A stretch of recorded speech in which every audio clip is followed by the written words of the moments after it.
며느리를 딸처럼 아꼈는데 돌아온 건 상처였습니다. 그런데요, 끝이 아니었습니다. 안녕하세요.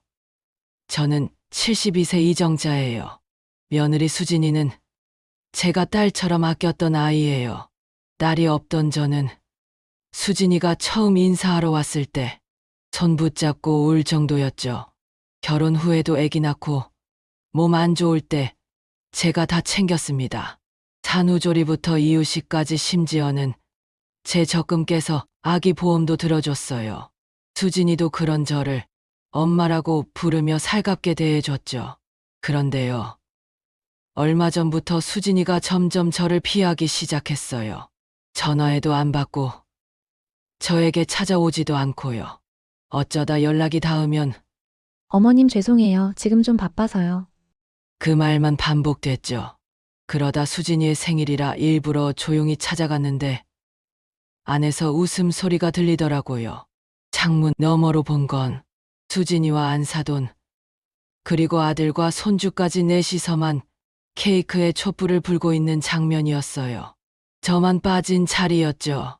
그날 저는 돌아오는 내내 울었습니다. 내가 뭘 그렇게 잘못했나? 내가 왜 이런 취급을 받아야 하나? 그 후로 저도 연락을 끊었어요. 그래, 나도 마음 접자. 그런데 지난달 아들이 술에 취해 울면서 찾아왔습니다. 엄마 수진이 기억력에 이상이 있어. 병원에서 조기 치매일 수 있다고. 그 말에 숨이 멎는 줄 알았어요. 엄마 수진이가 자꾸 엄마를 누군지 헷갈려해. 그래서 피해 다녔던 거야. 엄마 상처받을까봐.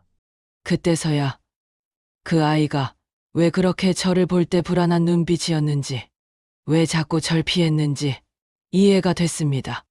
그리고 처음부터 끝까지 딸처럼 아꼈던 마음이 헛된 게 아니란 것도요. 지금요?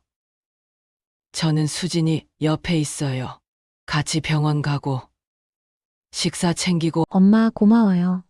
하는 그 말 한마디에 다 괜찮아지더라고요. 며느리지만 제겐 하나뿐인 딸입니다. 그리고 앞으로도 그럴 겁니다. 여러분이라면 이런 며느리를 어떻게 하시겠습니까? 구독과 좋아요, 댓글로 여러분의 의견을 남겨주세요. 전 사오라고 했지 붙이라고 안 했어. 그날 어머니의 한마디에 전 무너졌습니다. 추석 전날 저는 갓난아기를 재우고 밤새 전을 부쳤습니다. 깻잎전, 동태전, 동그랑땡까지. 하루 종일 허리 펼 틈도 없이 기름 냄새에 절은 하루였어요. 어머니는 힘들게 전 부치지 말고 사서 하자고 하셨지만 아기 낳을 때도 옆에서 챙겨주시고 고생하셨는데 이런 거라도 해서 기쁘게 해드리고 싶은 마음 하나로 만든 전이었죠.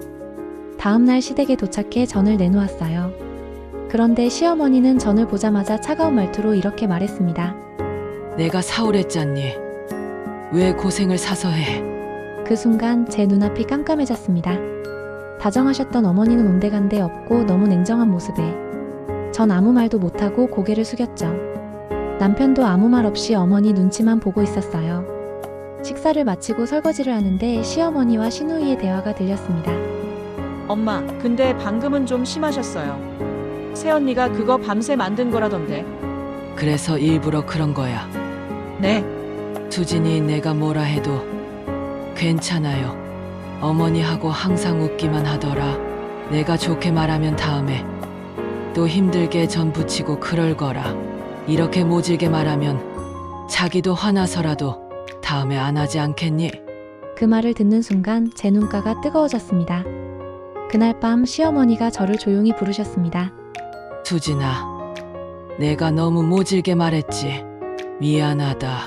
그런데 솔직히 말하면 너무 잘하려고 애쓰는 내 모습이 안쓰럽고 미안했어. 이제 너도 내 딸인데 너무 잘하려고만 하지 말고 편하게 하면 좋겠어. 저는 말없이 눈물이 났습니다. 그리고 시어머니가 전 남은 걸 곱게 포장해 제 손에 쥐어주셨습니다. 이건 내가 만든 거잖아. 우리도 맛있게 먹었으니 내 어머니 아버지께도 맛 보여드리면 좋아하실 거야. 내일 친정 갈 때 가지고 가. 내가 내 며느리라 하니 내 딸이라 너무 고맙다 수진아. 그날 어머니는 진짜 친정 엄마 같았어요. 이런 시어머니라면 고부 갈등은 없을 수 있겠죠? 여러분의 상황은 어떠신지 구독과 좋아요, 댓글로 공유해주세요. 저는 아이를 낳아본 적이 없습니다. 하지만 제게는 아들이 있었습니다. 남편의 전처가 버리고 간 아이. 저는 결혼식도 없이 혼인신고도 없이 그냥 엄마 역할부터 시작했죠. 하지만 남편은 암으로 세상을 떠났습니다. 그 후 혼자서 아들 대학을 보냈고 아들은 IT 대기업에 취직했습니다. 아들이 결혼할 때 저는 너무 기뻤습니다. 처음엔 며느리도 저를 잘 따랐어요. 하지만 결혼 1년 후부터 달라졌습니다. 어느 날 우연히 며느리가 아들에게 하는 말을 듣게 됐어요. 어머님은 법적으로 엄마도 아니잖아. 왜 우리 집안일에 계속 간섭하세요?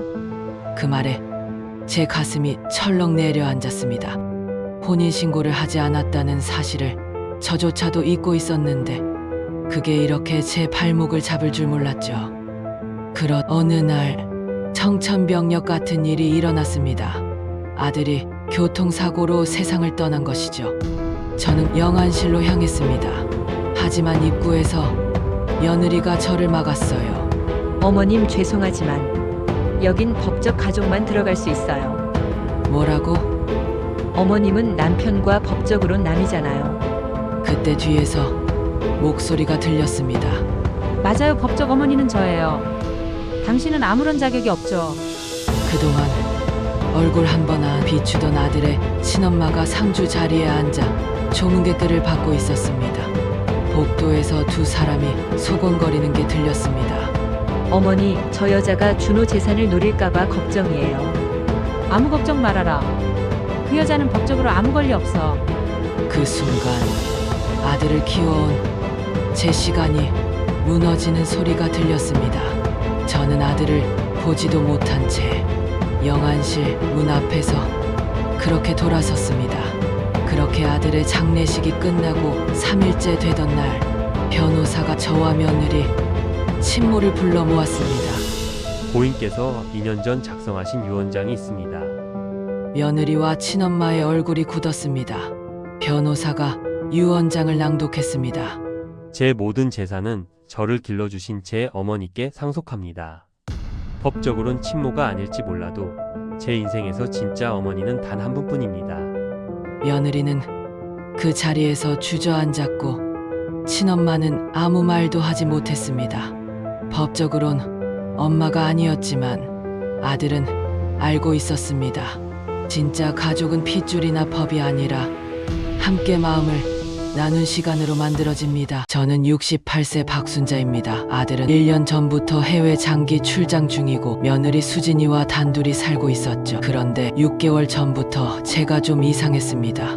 물건을 자꾸 잃어버리고 어제 일이 기억 안 나고 며느리가 병원 가자고 했지만 거절했어요. 그런데 더 이상한 건 아들이 해외에서 매달 500만 원씩 생활비를 보내는데 집안 살림이 점점 어려워지는 것 같았어요. 반찬도 줄고 생필품도 부족하고 며느리가 제게 뭔가 숨기고 있는 것 같았습니다. 어느 날 며느리 방에서 통장을 발견했어요. 통장에서는 매달 300만 원씩 돈이 빠져나가고 있었죠. 얘가 생활비를 빼돌리고 있었구나. 아들이 없다고 혹시 바람이라도 난 건 아닐까? 저는 며느리를 불렀습니다. 수진아, 이게 뭐야? 생활비 어디다 쓴 거야? 어머님 그게 내 아들이 힘들게 번 돈 빼돌려서 뭐 하는 거야? 어머님 오해예요. 당장 이 집에서 나가. 아들한테 다 말할 거야. 그렇게 저는 며느리를 쫓아냈습니다. 며느리를 쫓아낸 지 3일 후 저는 장을 보러 나갔다가 집을 찾지 못했습니다. 어디가 우리 집인지 기억이 나지 않았어요. 몇 시간을 헤매다가 어떤 분이 경찰에 신고해 주셨고 경찰이 제 핸드폰에 있는 최근 통화 기록을 찾아 전화를 했죠. 며느리였습니다.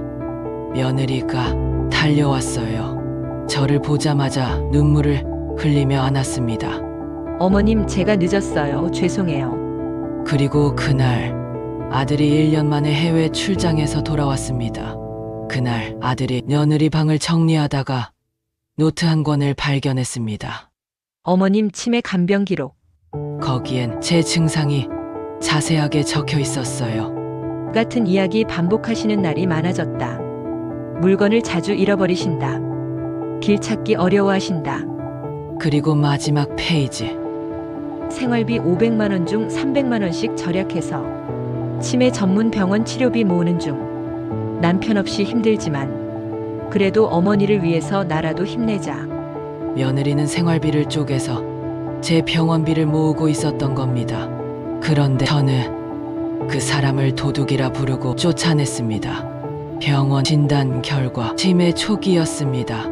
그날 이후 며느리와 아들의 보살핌을 받으며 치료를 시작했습니다. 여러분이라면 저를 용서하셨을까요? 구독과 좋아요, 댓글로 의견 남겨주세요. 저는 68세 박영자입니다. 5년 전 아들이 필리핀 여성과 결혼했어요.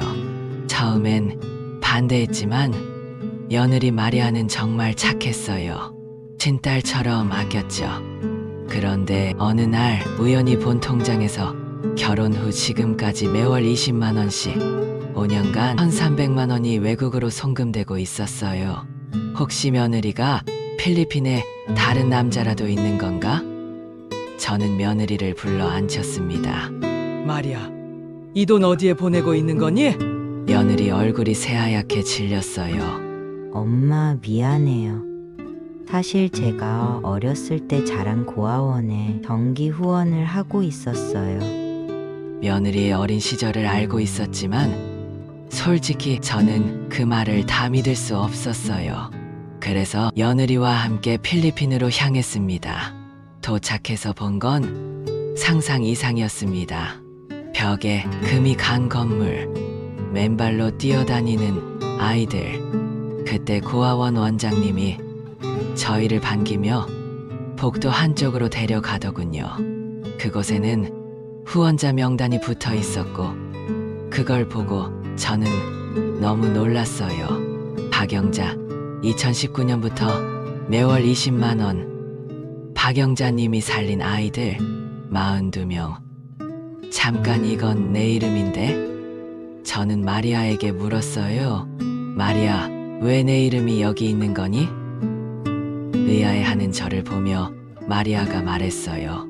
엄마는 고아인 저한테 처음으로 엄마가 되어주신 분이에요. 처음 한국 왔을 때 말도 안 통하고 모든 게 낯설었는데 엄마가 손 잡아주고 밥 해주고 아플 때 간호해 주셨어요. 그래서 저에게 희망을 준 엄마 이름으로 후원을 했어요. 엄마한테 받은 사랑을 이 아이들한테도 주고 싶었거든요. 저는 그 자리에서 며느리를 꽉 껴안았습니다. 마리아, 미안해.